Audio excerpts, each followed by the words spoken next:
It's another edition of Time About the Movies, and we gotta rush through this one because I said yesterday we were looking at 9 movies today. I miscounted. It's actually 10 movies, so... I mean, technically I was kind of right because we have 9 new releases and 1 re-release, but let's just get through it because we got a lot of a lot of show here to get to here for this weekend that we have here, March 27th, 1998. I don't know if I said that already, but we're going to go through these real quickly. Most of these I haven't seen, so we can get through these pretty quickly. So, I'm wasting too much time as it is, so let's just dive on into it. We'll start off with the biggest new release of the weekend, which was the re-release of the weekend, Grease.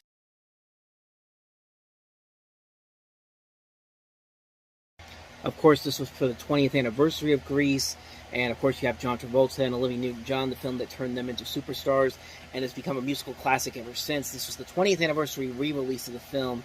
It was digitally remastered in Dolby stereo sound, which I've never seen this particular version of Grease, but from what I've heard about it, supposedly this version did not have the best sound on it because they updated the sound on here and it didn't end up not working out very well.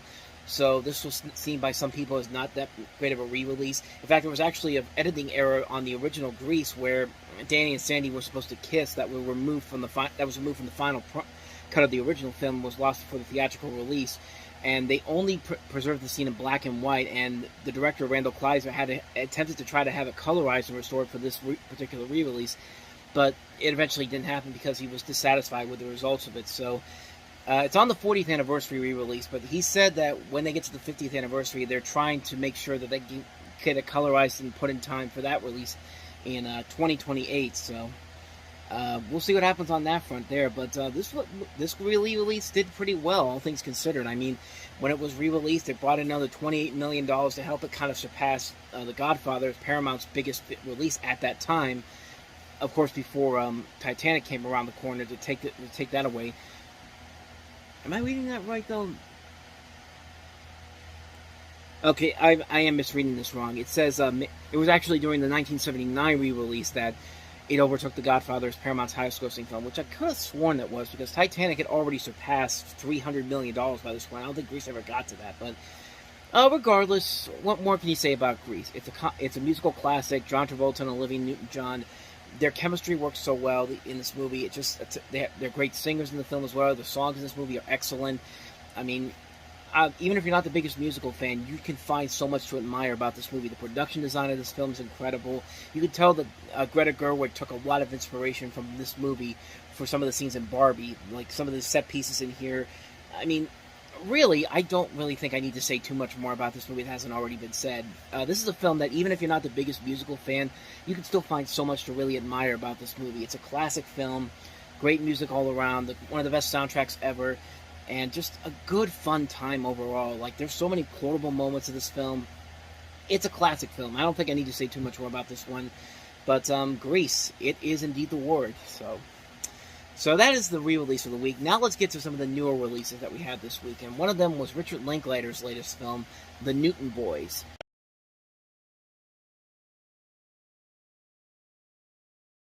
Yeah, definitely a very different Richard Linklater film than what we're used to getting from him. This is based off of a book of the same name, which tells the story of the Newton Gang, a family of bank and train robbers. And Matthew McConaughey was actually born in this town in Texas, Uvalde. I think I'm pronouncing that right. Skeet Ulrich, Ethan Hawke. What am I doing here? Ethan Hawke, Vincent D'Onofrio, and you also have Dwight Yoakam in here as well, and Juliana Margulies. And unlike Richard Linklater's other movies, I think this and also the movie he did before this, Suburbia, was him trying to kind of like go outside of his norm. And honestly, I think that kind of hurt him in a big way here. I mean, this is a film that's not really all that memorable. It's got a good cast to it and some good moments here and there, but it feels like a movie that feels more mainstream than some of his other works. And I think because he went a little too mainstream, it does kind of hurt the film in a big way when it's all said and done. It's a film that doesn't really have anything too interesting or too unique to say. Despite the good acting from the 4 main guys alone, there's not really a whole lot there to really make it work as a film. There's some good moments here and there, but it's definitely one of the lesser of Richard Linklater's movies. And you do kind of expect a lot more from him. It's definitely outside of the stuff that he was doing beforehand that made his name well known. Stuff like Slacker, Days to Confuse, Before Sunrise. And this is kind of a little bit of we're kind of in the middle of the lull that he's in before he'd eventually have a comeback starting with School of Rock in 2003, which was definitely more outside of what Linklater was doing with stuff like Dazed and Confused. But I think by that point, he found something that was working, and it eventually led to him making much better movies after that.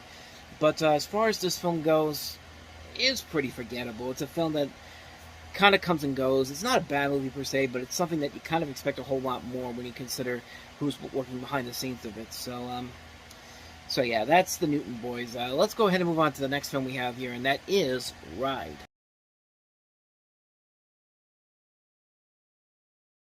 So you have a film here where you have a group of young people leaving Harlem for a bus trip down to Miami, and the voyage starts off with problems, but it ends up becoming a learning experience as they end up learning things about each other they had not previously known. It's a film that kind of looks like, from the trailer, like a mix between House Party and also National Lampoon's Vacation. This is one I've never seen before, but I can't really say if it's any good or not, but it has a decent cast to it. Malik Yoba, Melissa D'Souza, John Witherspoon, Downtown Julie Brown, Kelly Williams from Family Matters, Cedric the Entertainer's in here, and the director of this is Millicent Shelton, who'd later go on to direct a lot of episodes of 30 Rock and a lot of other TV shows. And as far as the movie itself goes, I haven't seen it, so I can't really say if it's any good or not. I barely heard people talk about it, though, so that's probably not a good thing going for this movie. And the reviews for it seem like a mixed bag. I don't see anything that's overwhelmingly, glowingly positive about it, but I don't know. I mean, it could go either way. Like, it could be something pretty... It could be an underrated little gem, but then again, it might just be a forgettable 90s film. I wouldn't know for sure because I haven't seen it, so... So, quick one on that one. That's Ride. So, let's go ahead and move on to the next movie we have here. And, I'm pretty sure that Ride will be much better than this next movie that we'll be talking about here, and that is Disney's Meet the Deedles.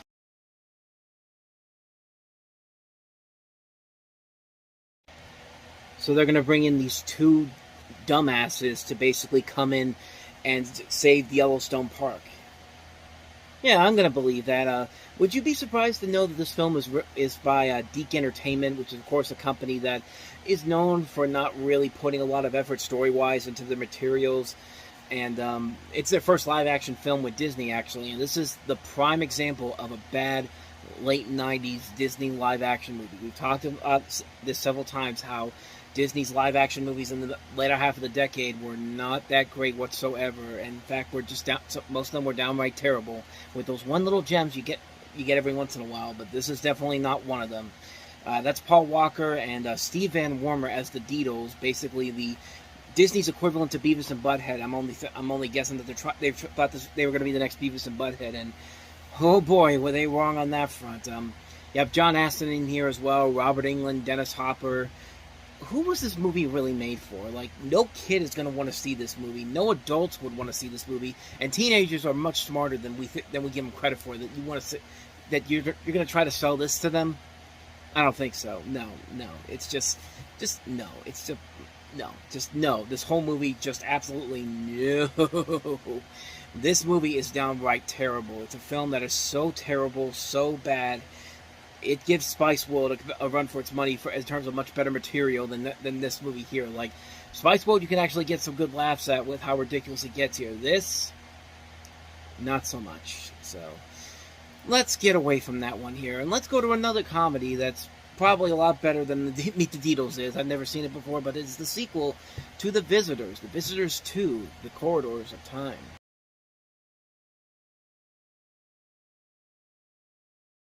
This is, of course, the sequel to the original The Visitors, or Les Visiteurs, which came out in 1993, which would eventually lead into the remake that they would make in 2001, Just Visiting.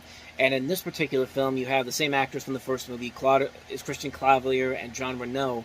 And in this movie, you have Knight Godfrey returning to our time from 1023 to get back to sacred jewels that Jacqueville had taken to the 20th century. And I've never seen these movies, so I can't really say if they're any good or not, but they must be popular enough in France to keep making sequels off of them, so yeah, so I don't really know too much about this one, but could be good, could be funny. It looks like it has a funny concept to it, so quick one on that one. On to the next movie, and that is The Proposition.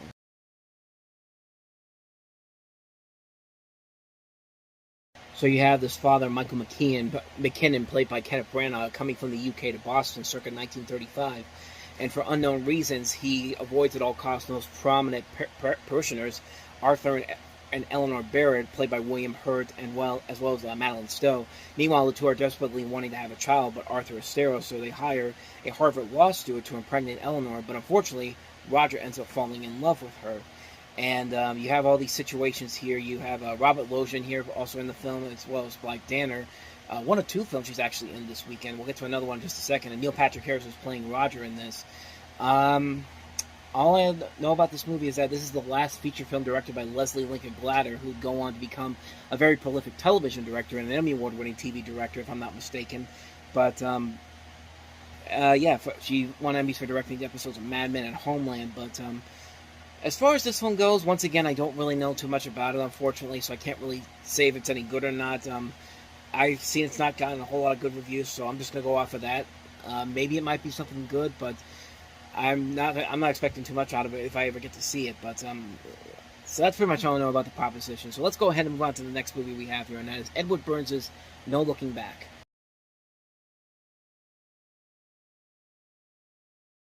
So you have Edward Burns playing a mechanic who returns to his coastal hometown after having left his wife of 3 years, played by Lauren Hawley, and he's hoping to continue what they had, but she's moved on and in with Michael and is working at a diner. And this is the third film by Edward Burns that we've looked in on here. The first two, The Brothers McMullen and She's the One. This is the one that I think is the most forgettable of the bunch. This is the film that Edward Burns later said his friends nicknamed it Nobody Saw It, and he decided not to write anymore for 2 more years. This was kind of a film that kind of burned him down a little bit because he put in $5 million to put this movie together. He wanted a budget of $12 million, but he was only able to secure $5 million. And he talked about it as the most personal film he's ever made and the one closest to his heart. But it's a film that people overall largely forgot about. And I don't know. I don't think it looks like a bad movie per se. I can't really say for sure if it's any good or not, but it doesn't look like the worst thing ever. So, I mean, that's not really saying a whole lot here. But so far, the 2 movies I've looked at with Edward Burns behind the scenes did work much better. And this one just feels like kind of a passion project, sort of. So I don't know. Maybe it could be good or not. But I don't really know for sure because I haven't seen it. So maybe one day I'll definitely check it out. But I could probably see this as a film where Edward Burns had to rethink about his life a little bit before he went back to work on another film. So yeah, I don't really know much more to go into more detail on this one. So let's go ahead and move on to the next film, Character.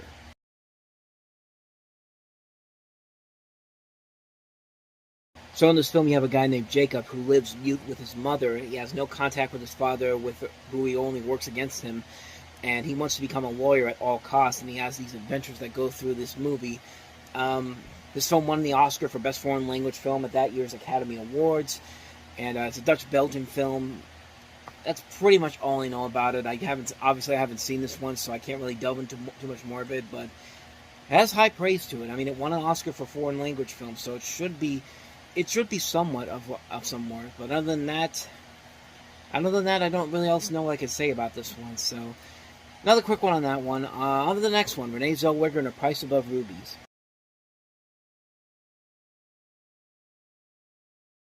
So this is directed by the same guy that gave us Fresh. This is a film that also stars Renee Zellweger as this young woman who finds it difficult to conform to restrictions imposed on her by her community, and the title derives from a Jewish Sabbath tradition. The acrostic Sabbath chant, "The Woman of Valor," begins with the verse, "Who can find a woman of value, her price is far above rubies," which in turn is excerpts from the book of Proverbs, and the chant traditionally is a prelude to the weekly toast, the Kiddush, which begins the Sabbath meal. That's really all I know about this movie. I've never seen it before. Has a decent cast to it. Zellweger, Juliana Margulies again, Christopher Eccleston, Alan Payne. Decent director to it. Does not have the best reviews per se, but it looks like Zellweger's performance was the most highly praised thing about the film, so that's pretty much all I know about this one. Another quick one there, so maybe I'll check it out one day. That's A Price Above Rubies. So let's go ahead and take a look at this last one here, Eden.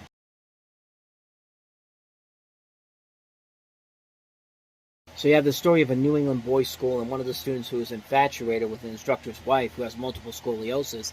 The woman struggles to show her strict husband how love rather than demands help the students to blossom, but when she finally falls into a coma. When she is able to have some looking down awareness of what is happening, her coma is what brings her husband to an understanding of the needs of others. If there's not a lot on here from Wikipedia, then I really don't know what else I can add to this. This is a film that's largely seen as a forgettable film.